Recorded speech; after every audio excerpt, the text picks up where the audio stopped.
So I'm Sophia Bolanos. I was born in Ecuador and then I moved here when I was 7. So now I live in Connecticut. I'm a psych and Spanish double major with a minor in Latin American Caribbean Studies. So my mom and dad are both Ecuadorian. I have 4 older sisters. So there's 5 girls in total. One sister just became, oh actually not just, like 2 years ago became a citizen.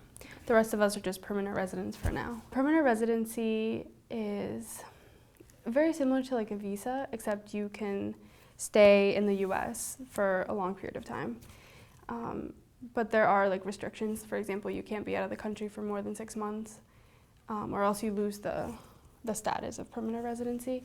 While if you have your citizenship, you can leave the country for like 2-3 years and you can come back and you're still a citizen.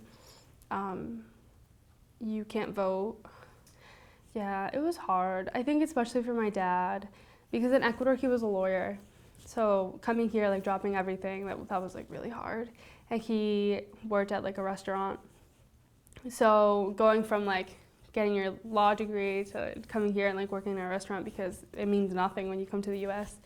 It was like really sad. And like my biggest thing is when people like spoke to him like he was less intelligent. I think I had it easier than all my older sisters because I was little, I was a child, so it was easier to learn the language and get along with people.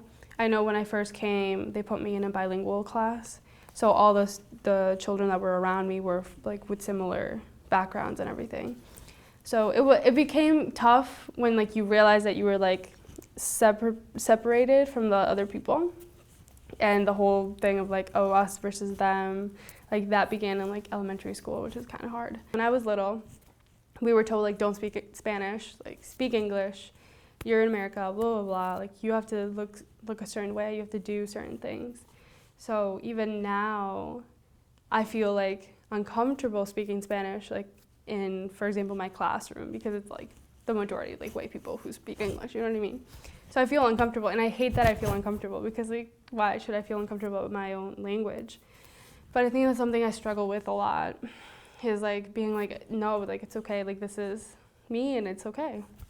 Obviously, like, no matter how much I'm like, oh, America, like there's like so much racial tension and everything, like it is a privilege to live here, and I understand, like I have an education, like I love that I can express myself without feeling like I'm gonna be targeted. I mean, by people, like by the government is what I meant. I have opportunities here, like my family can live comfortably. I feel secure, safe. So that's like something that's good about living here.